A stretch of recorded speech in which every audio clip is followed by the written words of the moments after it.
सोचिए जरा, एक तरफ दुनिया भर के बाजारों में खुशी की लहर है क्योंकि एक बहुप्रतीक्षित युद्ध विराम की घोषणा हुई है।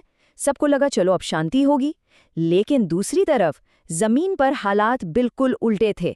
हमले और भी ज्यादा तेज हो गए। तो आज हम इसी उलझन को ही समझेंगे कि आखिर कैसे एक शांति समझौता एक बड़े संघर्ष की वजह बन गया।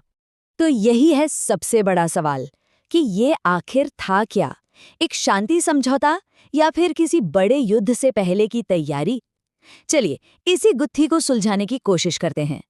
तो सबसे पहले नजर डालते हैं उस चीज पर जिसने इस पूरे शांति समझौते पर ही एक बड़ा सवालिया निशान लगा दिया, यानी लेबनान पर जो हमले जारी रहे। हैरानी की बात तो देखिए, जिस वक्त शांति की बातें चल रही थीं, ठीक उसी वक्त एक चौंकाने वाला कदम उठाया गया। इजराइल ने लेबनान पर अब तक के सबसे भारी हमले शुरू कर दिए। मतलब एक तरफ शांति की कोशिशें और दूसरी तरफ युद्ध की आग। और इन हमलों की कीमत चुकाई इंसानी जानों ने। लेबनान की सिविल डिफेंस सर्विस ने बताया कि सिर्फ एक दिन बुधवार को 254 लोगों की मौत हो गई। ये सिर्फ एक आंकड़ा नहीं है, ये इस पूरे संघर्ष की मानवीय त्रासदी है। तो आखिर ये सब हो क्यों रहा था, इतना भ्रम क्यों था? ऐसा लगता है जैसे हर कोई इस समझौते की अपनी अलग ही कहानी सुना रहा है। तो चलिए देखते हैं कि किसने क्या कहा और डील आखिर थी क्या। इस मामले में ईरान ने अपना स्टैंड बिल्कुल साफ कर दिया। उनके विदेश मंत्री ने कहा, गेंद अब अमेरिका के पाले में है। सीधा सा मतलब था कि भाई हमने तो अपना काम कर दिया, अब देखते हैं अमेरिका अपने वादे पूरे करता है या नहीं।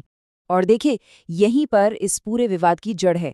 दोनों तरफ से जो बयान आए वो एक दूसरे से बिल्कुल अलग थे। इजरायली प्रधानमंत्री नेतन्याहू ने साफ कहा कि युद्ध विराम लेबनान पर लागू नहीं होता, हिजबुल्लाह पर ऑपरेशन चलते रहेंगे। वहीं दूसरी तरफ ईरान कह रहा है कि अरे, लेबनान में युद्ध खत्म करना तो समझौते का मुख्य हिस्सा था। मतलब बिल्कुल जमीन आसमान का फर्क।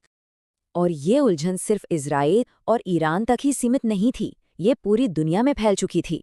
अमेरिका ने इजराइल की बात का समर्थन किया, लेकिन पाकिस्तान, जो इस डील में एक महत्वपूर्ण मध्यस्थ था, वो इस समझ के साथ आगे बढ़ रहा था कि लेबनान भी समझौते का हिस्सा है। और इस पूरी खिचड़ी में ईरान ने एक और चीज डाल दी। उन्होंने चेतावनी दी कि अगर लेबनान पर हमले नहीं रुके तो वो पूरे समझौते से ही बाहर आ जाएंगे। मतलब एक समझौता और उसके मतलब 1000। तो चलिए अब थोड़ा और गहराई में उतरते हैं। ये मामला सिर्फ एक गलतफहमी का नहीं है, इसके पीछे कई बड़े और अनसुलझे मुद्दे हैं। ऐसी 5 बड़ी रुकावटें हैं जो एक स्थायी शांति की राह में खड़ी हैं। हाँ, पूरी 5। और ये सिर्फ छोटी मोटी रुकावटें नहीं हैं, ये इस पूरे संघर्ष की बुनियाद हैं। चलिए एक एक करके इनको समझते हैं। देखिए, शांति के रास्ते में ये 5 बड़ी दीवारें हैं। पहली बात, दोनों तरफ के जो प्रस्ताव हैं उनमें ही जमीन आसमान का फर्क है। दोनों का दुनिया को देखने का नजरिया इतना अलग है कि वो इस बात पर भी सहमत नहीं हो पाते कि लड़ाई शुरू ही क्यों हुई। फिर आता है सबसे बड़ा मुद्दा, परमाणु कार्यक्रम। अमेरिका चाहता है कि ईरान इसे पूरी तरह बंद कर दे, लेकिन ईरान के लिए ये नामुमकिन है। तो सवाल उठता है कि ये बातचीत हो भी रही है शांति के लिए या बस अगले झगड़े की जमीन तैयार की जा रही है। लेकिन सवाल ये है कि इस सबसे पूरी दुनिया पर क्या असर पड़ता है, क्यों ये इतना मायने रखता है? इसका जवाब एक बहुत ही जरूरी समुद्री रास्ते में छिपा है। एक ऐसा रास्ता जिसे वैश्विक अर्थव्यवस्था की धड़कन कहा जा सकता है। जरा सोचिए, क्या हो अगर इस पूरे झगड़े का समाधान एक टोल बूथ पर आकर टिक जाए। सुनने में थोड़ा अजीब लगता है ना? लेकिन हॉर्मुज़ जल डमरू मध्य को लेकर एक ऐसा ही हैरान करने वाला आइडिया सामने आया है। इसे हॉर्मुज़ टोल बूथ का आइडिया कहा जा रहा है। ईरान चाहता है कि इस रास्ते से जो भी जहाज गुजरे वो उसे एक फीस दे, एक टोल दे।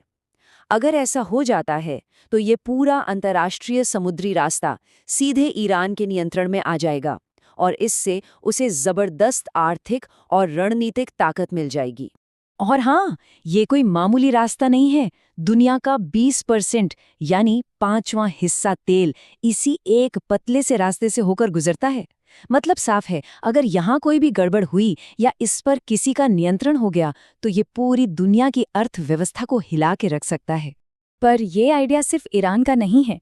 खबरों के मुताबिक ईरान हर जहाज से लगभग $2 मिलियन वसूलना चाहता है।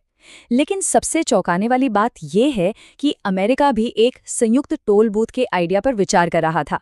यानी दोनों ही तरफ इस जरूरी समुद्री रास्ते को नियंत्रित करके आर्थिक और रणनीतिक फायदा उठाना चाहती थीं। तो कुल मिलाकर बात यह है कि ये कोई मामूली असहमति नहीं है। युद्ध विराम की शर्तों से लेकर परमाणु कार्यक्रम तक हर चीज पर दोनों के बीच गहरी और बुनियादी मतभेद हैं। ऐसा लगता है जैसे आगे का रास्ता बिल्कुल बंद है। और यहीं आकर हम इस विश्लेषण के आखिरी सवाल पर पहुंचते हैं। जब शांति के लिए बनाया गया समझौता ही एक बारूदी सुरंग जैसा बन जाए, जहां हर कदम पर खतरा हो, तो फिर शांति का असली